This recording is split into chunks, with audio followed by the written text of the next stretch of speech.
Bom, então, vamos iniciar a nossa sessão de discussão. Nós vamos proceder da seguinte forma. Já tem vários inscritos.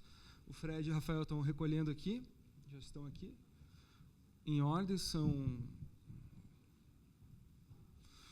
8 perguntas. Estamos no tempo ainda. A gente vai abrir blocos de 5 perguntas. O interessado terá 2 minutos para fazer sua pergunta ou comentário. Será proferido à mesa, que virá responder, e iremos encerrar 12h30. Não haverá, mesmo com pessoas inscritas, nós iremos encerrar a discussão devido ao avançado do tempo. Ok? Então, eu gostaria de chamar novamente a mesa. Vejamos que nossas inscrições aumentaram um pouquinho de quantidade. Gostaria de chamar à mesa novamente os palestrantes, por favor. Aragão também, por favor, você fez a palestra aqui. Teve aqui? Ah, ok, então. Nós vamos... Please. Eu vou colocar o microfone aqui do lado para a pessoa fazer a pergunta aqui e não atrapalhar. Então, o primeiro inscrito é Mônica Pérez, Fernando Quinto das Neves, Santiago Mancha e Manuel dos Santos, o Nego. Esses são os 5 primeiros inscritos. Mônica.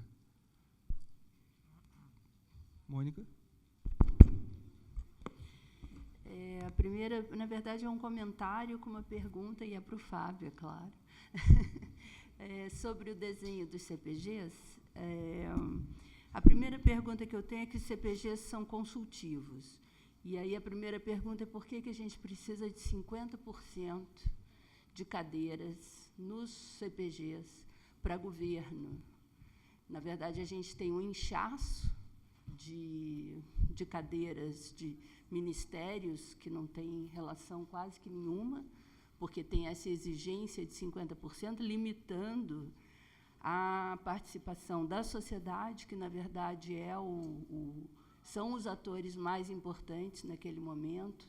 É ali que a gente quer saber quais são os conflitos, quais são os principais problemas e qual é a visão das pessoas, porque esses ministérios estão todos em Brasília e podem dar a sua visão em algum outro momento. E outra pergunta que eu tenho é como é que se faz para ordenar pescarias, por exemplo, no Nordeste, onde você tem um CPG de camarões e um CPG de peixes demersais e pelágicos, que, na verdade, a própria frota de camarão tem pesca alternativa para peixes, então eles também estão pescando peixe, e eles também estão pescando várias outras espécies. E como é que faz a estuarina lagunar, que o camarão juvenil e os peixes juvenis estão nos estuários, e como é que você faz, então, como é que ficam os cientistas, onde é que eles ficam, né? E como é que você faz o ordenamento, se a informação e as avaliações e os diagnósticos e o ordenamento é completamente isolado entre esses CPGs. Nós vamos proceder 5 questões e aí vamos responder as 5 de uma vez só. Em bloco, isso. O próximo é... Fernando, por favor. Os próximos, por favor, queremos se dirigir aqui para a gente acelerar. Santiago, Mancha e Nego, por favor. Bom dia, senhores.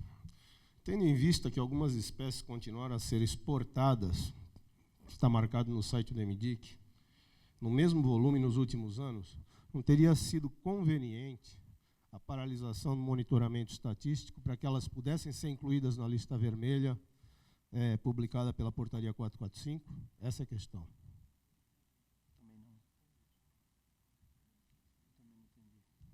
Sobre uma reversão que deu aí em causa, porque o pescador artesanal está sendo prejudicado pela poluição, que morre o peixe da poluição, de vazamento de agrotóxico. Eles estão revertendo contra o pescador artesanal, que diz que é o pescador artesanal que está matando e jogando fora. Agora aqui sai uma proposta, a indústria mata 70%, é jogado fora, desperdiçado para farinha de peixe, farinha de cachorro, agora foi jogado em cima da pesca artesanal. Isso é irreversível. E nós temos na aprovação lá no Sul a tainha. Pelo pouco tempo que já foi feito o plano aí, esse plano da tainha de a indústria abrir dia 1º de junho, artesanal dia 1º de maio, já deu um resultado de 40 anos, deu mais de 100%. Nós faz 40 anos, foi dado um lanço grande lá de 40 e poucas toneladas.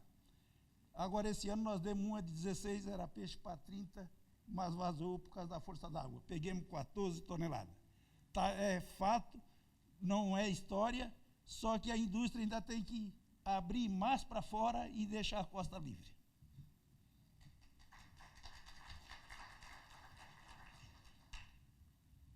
Bom dia a todos e todas. Meu nome é Manuel, mais conhecido pelo Negro da Pesca, sou do estado do Espírito Santo.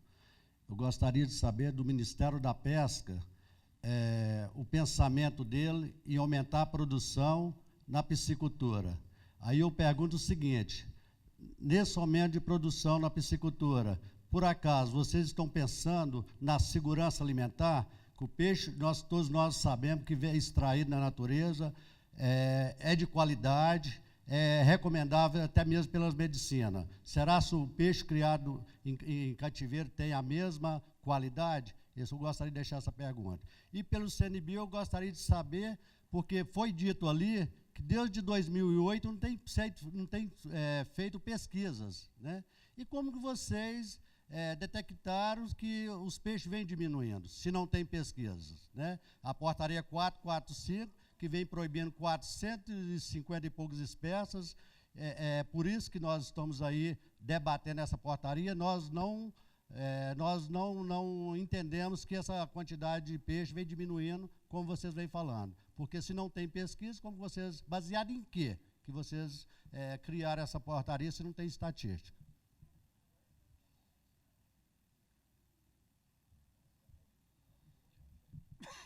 Bom dia a todos, bom dia. Eu tenho duas perguntas, uma ao Dr. Pauli, outra ao Dr. Fábio Azin. Professor Fábio Azin, eu queria perguntar se dentro da política de aumento da produção de pescado, existe no MPA uma linha de raciocínio no intuito de alcançar essa meta com a criação de espécies nativas, ou se a urgência da meta concentra os esforços apenas na produção de tilápia.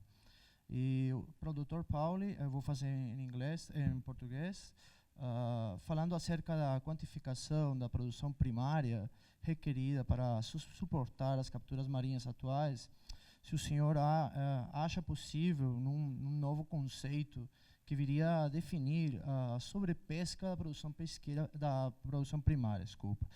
Quer dizer, na sua opinião, Dr. Pauli, qual seria a utilidade prática dessa medida para a sustentabilidade da exploração pesqueira marinha desde o ponto de vista da gestão pesqueira? Obrigado.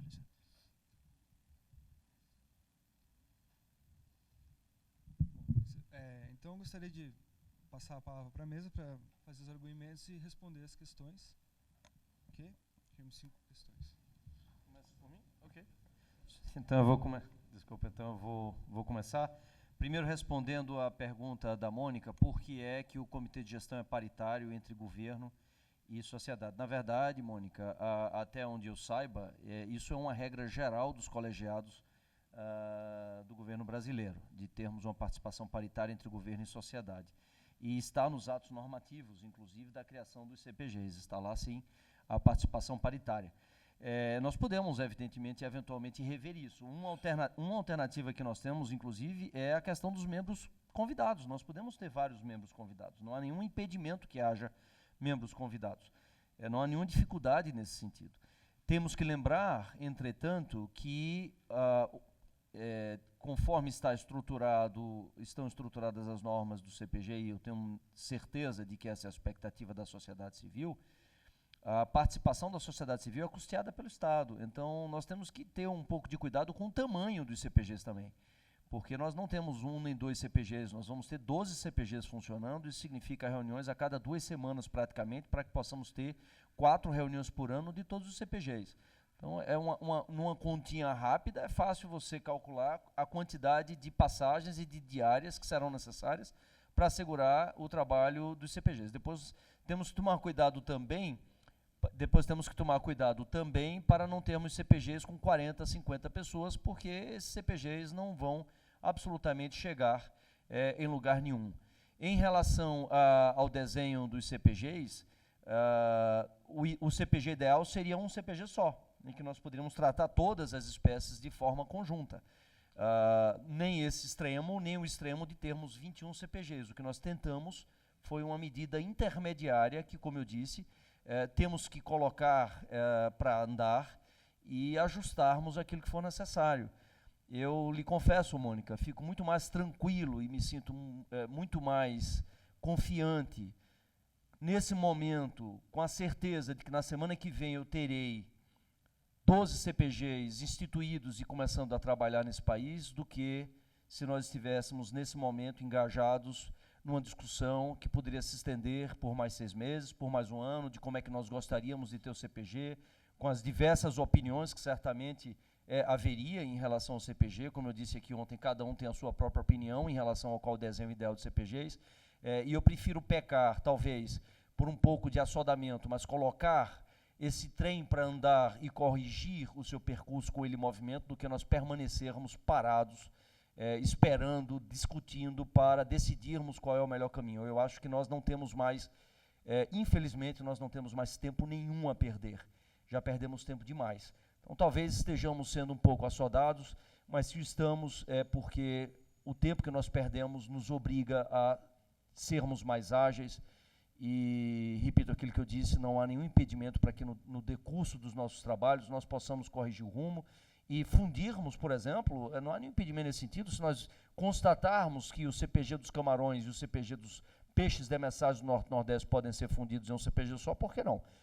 Que os próprios CPGs discutam, debatam essa possibilidade e, eventualmente, adotem esse modelo. Nenhuma dificuldade em absoluto nesse sentido. Agora, prefiro fazer isso com a discussão já acontecendo nos CPGs, do que continuar fazendo isso num gabinete fechado, num ministério, num prédio em Brasília com 2 ministérios. Então, essa é a motivação maior nossa para que tenhamos iniciado e tirado, finalmente, depois de 4 anos, esses CPGs do papel. Fico muito feliz com o depoimento de que o plano de gestão da tainha já está dando resultados bastante importantes para o setor da pesca artesanal. Acho que é apenas o começo. Não tenho nenhuma dúvida de que o caminho são as cotas, vamos caminhar nessa direção. Eu cheguei a comemorar, confesso a vocês, que nós tivéssemos adotado as cotas de captura. Comemorei cedo demais, infelizmente não conseguimos ainda esse ano, mas é o caminho inevitável. E não será apenas na tainha, esse é o caminho, e não apenas nas cotas de captura também, teremos que nos valer de vários outros instrumentos de gestão. Em relação ao valor nutritivo do peixe cultivado e do peixe capturado, acredito, e eu não sou especialista na área, e, portanto, aqui estou me aventurando em uma área que não é exatamente a minha especialidade, mas acredito que há trabalhos que indicam que o peixe selvagem ele tem características, de uma maneira geral, nutritivas melhores, em alguns casos, não em todos, em alguns casos, do que o peixe cultivado, mas nós temos que lembrar que os oceanos do mundo, os recursos aquáticos do mundo já estão no limite da sua capacidade máxima de produção sustentável. Então, se nós desejarmos que a humanidade continue comendo peixe e que esse consumo não diminua, não há outra alternativa possível. Hoje, se nós projetarmos os dados mais recentes da FAO, nós já podemos afirmar com uma certa tranquilidade e segurança que metade de todo o pescado consumido no mundo é oriundo de cultivo. E como a produção por captura não irá aumentar, e nós temos isso muito claro dos dados apresentados pela FAO e reforçados pelo professor Pauli aqui, de que a produção por captura não aumentará. Tem uma visão diferente de que eu não vejo nesse declínio que nós tivemos nos últimos 20 anos um declínio acentuado. Eu vejo mais uma tendência à estabilização dessa produção do que um declínio acentuado. Mesmo nos dados apresentados, uma queda de 240 a 220 milhões de toneladas em 20 anos não me parece um declínio acentuado, mas claramente o fundamental é que nós chegamos no topo, ou seja, batemos no teto, não temos nenhuma perspectiva e não podemos ter de que conseguiremos ampliar a nossa produção mundial de pescado por captura, então a aquicultura é o único caminho para que possamos fazer isso. E, claro, também trabalharmos e investirmos no cultivo de espécies nativas, certamente.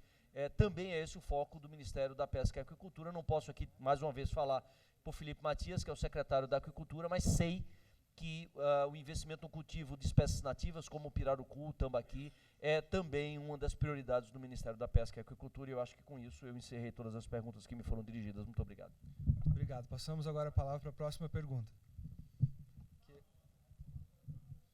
Sim, Paulo, por favor.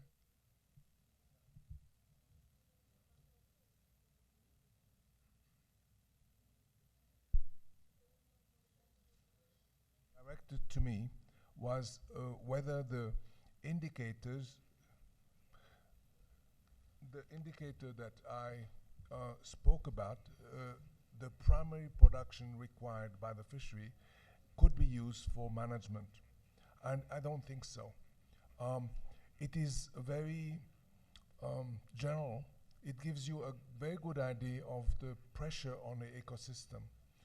But management is not to get a general idea, is to intervene with a fishery, a specific fishery catching a specific stock. And we cannot derive from the primary production required an orientation as to how the quota should be. So it will remain an indicator, and it is I use 30% as a threshold. I could use 50% as the threshold, because on land, humanity uses about 40% to 50% of the primary production.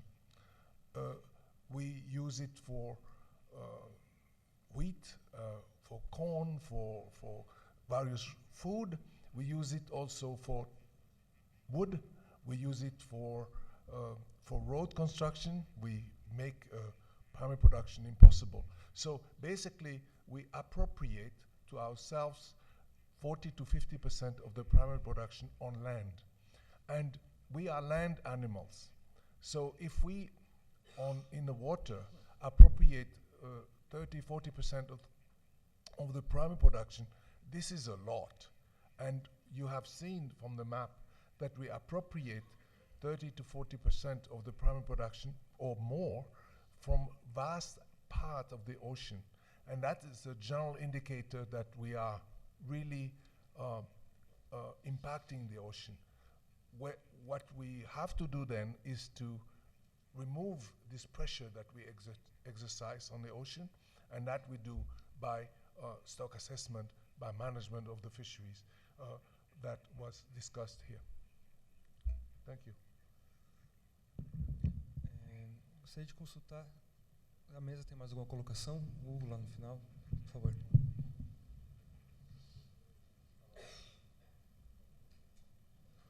Alô? Alô, isso, foi. Acende a luzinha aqui. O processo de avaliação do estado de conservação dos peixes invertebrados aquáticos brasileiros foi conduzido ao longo de 5 anos, envolvendo mais de 300 pesquisadores que compilaram toda a bibliografia sobre 5.416 espécies de peixes do Brasil. Toda a literatura produzida, com base em todos os estudos que foram produzidos no Brasil e no exterior sobre as nossas espécies, foram utilizados. E com base nessas informações, foram aplicados os critérios de categorias, com metodologia consagrada, e definido aí as categorias de restrição das espécies. Se a gente tivesse mais dados, mais pesquisas no Brasil, a lista proposta, as categorias propostas poderiam ser diferentes. Poderíamos ter menos espécies ou poderíamos ter muito mais espécies, porque a lista é feita a partir de uma análise comparativa, onde se define, onde se avalia a flutuação das espécies, ou em virtude dos estoques, do tamanho populacional, ou em virtude da sua área de distribuição. E a partir daí a gente consegue saber qual que é o seu declínio e sua proximidade do vórtice da extinção. Então, toda a informação que existia disponível no Brasil foi utilizada e, portanto, é bem robusto o trabalho feito. E os pesquisadores fizeram um trabalho extremamente forte, no qual eles, além de questionar o seu próprio trabalho que foi feito, a gente teve um trabalho de outros avaliarem e verificarem a viabilidade e o quão consistente é o trabalho. Então, não há dúvida sobre a construção feita e as conclusões tomadas. É claro que mais informações científicas poderiam nos ajudar a ter mais informações, mas a partir do que existe disponível, foi a melhor informação produzida, foi utilizada. Mas é importante, a partir do comentário feito é que continua existindo. É difícil a gente debater sem que as pessoas se apropriem e leiam realmente a portaria, as espécies, e as espécies estão lá.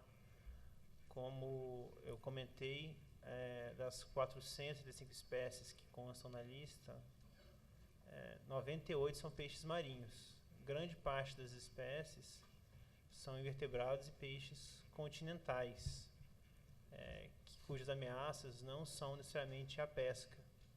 E as restrições impostas pela portaria são diferentes para a pesca e para as atividades antrópicas. Então, assim, é importante que a gente faça um debate balizado em informação. Eu estou disponível para a gente conversar agora na hora do almoço, para esclarecer qualquer dúvida que se tenha sobre a portaria. Com a sua pergunta do Fernando, eu não consegui entender, Fernando, o que você... Qual que era o ponto de verdade? Hugo, o ponto é que as arraias em plásticos permaneceram sendo exportadas no mesmo volume nos últimos 5 anos. Certo? Então, como é que elas podem ter sido avaliadas, ameaçadas, se elas mantiveram o mesmo volume de produção sendo exportado, registrado pelo MDIC? A falta de monitoramento estatístico facilitou com que elas entrassem. Isso é um fato. Isso é uma falha da sociedade brasileira em ter falhado nisso. Agora, é fato também que não houve declínio populacional, e isso está comprovado pelo Ministério da Indústria e Comércio nos seus registros de carne de arraia exportada nesses últimos 5 anos. É isso que eu tinha colocado. Agora eu entendi de forma clara. Eu só queria pedir pelo avançado para a gente ser um pouquinho mais breve e objetivo. A Mônica pediu uma réplica de 30 segundos e a gente tem mais várias pessoas querendo perguntar e tirar dúvidas. A gente vai dar espaço. Temos 15 minutos ainda. Obrigado. Fernando, então a gente conversa depois sobre isso. Na verdade, eu queria pedir que as pessoas fossem explícitas ao fazer recomendações, porque a gente está anotando isso para a gente discutir no último dia. E aí a recomendação é que a minha recomendação é que a criação dos CPGs não demore, nem espere, mas que ao serem criados e começarem a se reunir, que isso seja discutido para que o desenho do CPG ajude a gente a chegar às conclusões. Ajude a gente a discutir da forma como é necessária, porque a gente acredita que esse desenho não vai ajudar. Eu queria responder... Bom, quando for hora de resposta, eu gostaria de responder o... Eu queria só que tu frisasse qual a recomendação que tu acabou de citar aqui. A recomendação... Eles devem ter anotado. Ok? Então tá, gostaria de chamar então para as perguntas Isaac Alves, Chico Pescador, Carlinhos da Confrem, Vandique Batista e Marisélia Lopes. Não. Eu quero responder para o Ferrão depois.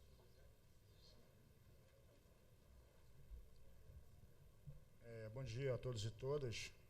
Eu sou Isaac, sou do Rio de Janeiro, sou pescador. Estou na coordenação nacional do Movimento dos Pescadores. Queria começar fazendo a sugestão que as respostas da mesa fossem mais rápidas assim, para que todos os companheiros possam fazer os questionamentos, né? Falar que o Ministério da Pesca, foi falado ontem aqui, que estava inerte até a chegada do novo ministro. Isso não procede.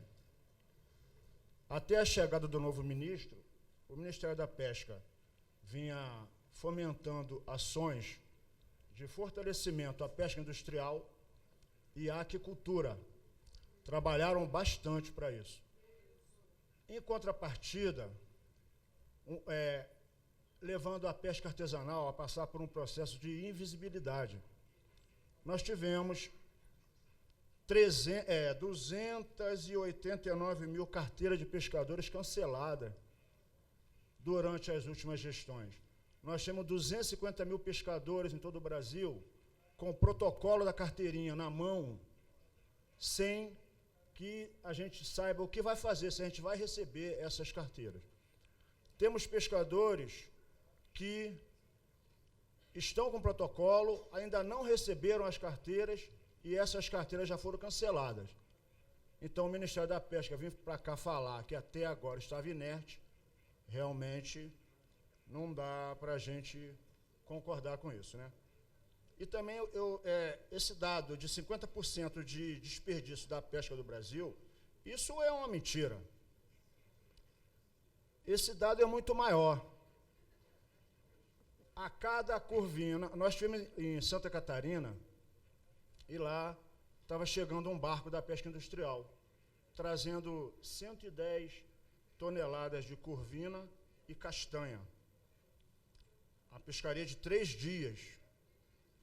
E a gente conversando com a tripulação desse barco, falaram para nós, e eles nem precisavam falar, que a gente vê isso, né, companheiro? A cada curvina ou castanha aproveitada, 3 eram jogadas fora. Quando um barco desse de arrasto para colher sua rede, faz a escolha, em volta desse barco, o mar fica branco, só de peixe jogado fora.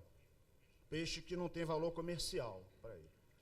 O pescador artesanal, quando chega na praia, ele encontra lá pessoas interessadas em comprar o seu peixe, encontra também pessoas interessadas em ganhar o peixe. O descarte na pesca artesanal, aquele peixe que não tem valor comercial para nós, a gente dá para as pessoas que estão na praia lá esperando a gente chegar. Enquanto isso, o Ministério da Pesca fomenta essa pesca altamente impactante e, para nós, criminosa, né? A professora Beatriz falou um pouquinho assim da criação das APAs, né? A gente não pode deixar de esquecer, não pode deixar de falar isso. Na verdade, no Brasil, a criação, para nós, da pesca artesanal, né? Para as populações tradicionais, a criação de parques, criação de APA, para nós, nada mais é do que a criação de áreas de reserva de valores. Porque nessas áreas, a pesca não a pesca não está nos mapas dessas áreas, e daqui a pouquinho chega o turismo, chega uma indústria. Então, são áreas de reserva de valores. No Rio de Janeiro, nós tivemos agora um exemplo da criação de uma APA, a APA Marinha Boto Cinza, onde nós, pescadores, só participamos da criação dessa APA no momento da aprovação. Eu só fui saber na hora que o decreto já estava pronto. E no decreto, criminalizando a pesca artesanal, quando diz que o pescador artesanal é quem mata o boto. Estamos ali junto com o boto há gerações, convivemos diariamente com ele, é até nosso companheiro de pesca, né, Mancho? Cadê o Mancho? Até ajuda a nossa pesca. Então, vem dizer, para criar uma APA, coloca no decreto que é o pescador que está matando o boto. É um absurdo, né? Não, eu estou só fazendo... Desculpa, porque a gente está cansado, Ministério da Pesca, de ouvir falar que nós chegamos agora, por isso não fizemos nada, né? 6 anos de criação do Ministério, 7 ministros. Já estamos no 7º ministro. Então, como é que pode isso, Mônica? Não é?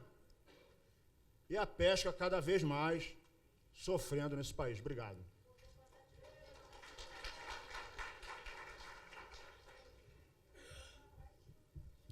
Boa tarde a todos.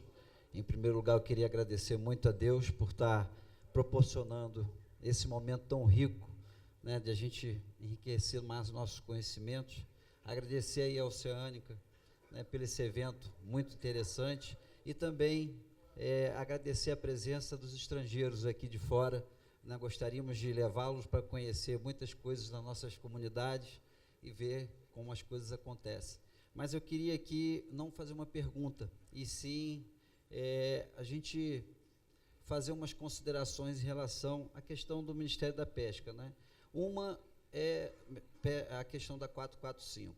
Então, a gente viu que desde 2005 a gente teve a Instrução Normativa, se eu não me engano, 4 de 2005, falando sobre as listas de espécie ameaçada. E, no entanto, o tempo se passou e a gente, na verdade, pouca efetividade na proteção desses recursos.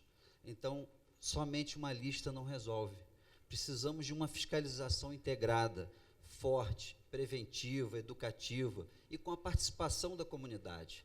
Então, acho que isso tem que ser levado no Ministério da Pesca, num esforço interministerial, juntando o Ministério da Marinha, o Ministério do Meio Ambiente e a sociedade, porque eu me lembro bem, as pessoas todas me relembram, meu bisavô, pescador, foi dado baixa na carteira dele pela antiga Caça e Pesca para ser fiscal, e todo mundo respeitava aqueles conhecimentos tradicionais que viraram uma portaria na época, apesar dela não ser publicada em diário oficial, mas todo mundo chegava e obedecia naquele momento. Então, hoje a gente tem várias regras e, infelizmente, a gente não tem pensado a nível mais sério e de forma sistêmica águas continentais, estuarinas, marinhas e costeiras. A gente não tem pensado nisso. Então, eu gostaria que o Ministério da Pesca fizesse um esforço, e a gente está para colaborar, né, nessa questão de a gente ter um ordenamento pesqueiro, não só na questão do papel, de uma portaria, de uma instrução normativa, de uma lei, mas sim, de fato, né, de uma fiscalização que tenham pessoas que tenham conhecimento na ponta e possam fazer isso acontecer.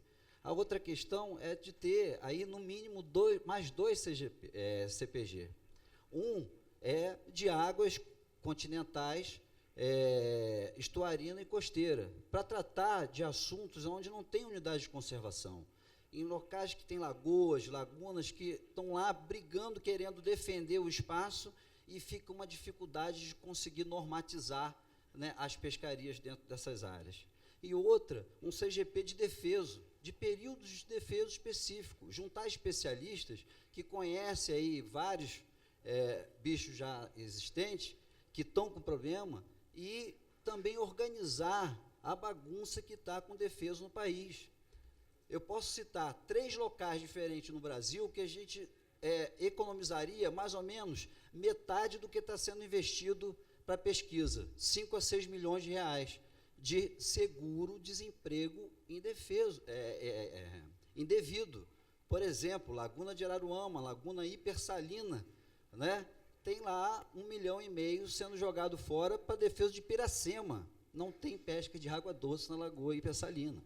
E isso a gente vê no Maranhão, em Icatu, onde os pescadores preferem receber de camarão, de água doce, de Piracema, enquanto eles pescam no estuário. Então, o país está desperdiçando dinheiro e, ao mesmo tempo, não tendo efetividade nos ordenamentos pesqueiros em relação. Então, fica aí a nossa colaboração ao Ministério da Pesca, e nós estamos aqui sempre para ajudar no que for preciso. A portaria 445, nós não somos contra, mas há erros técnicos gravíssimos, não só da questão de pescar com outras armadilhas, mas também para peixes demersais, que quando sobem, a sua bexiga natatória vai para fora e os seus olhos butucam. A comunidade fala assim, daqui a pouco nós vamos ter que ser o Ivo Pitangui para estar fazendo cirurgia nos peixes para botá-los para voltarem. Então, a gente acredita que áreas de conservação, de recrutamento dessas espécies sendo protegida é muito importante. Acreditamos também que a fiscalização integrada no que a gente já tem vai melhorar muito. E a estatística pesqueira, nós temos que avançar realmente, porque até ontem eu tinha vergonha de o governo não encarar esse desafio, mas vou acreditar na nova equipe aí do Ministério para que realmente isso saia do papel e extrapole aos locais que só está definido agora, porque a gente precisa disso com muita urgência. Muito obrigado.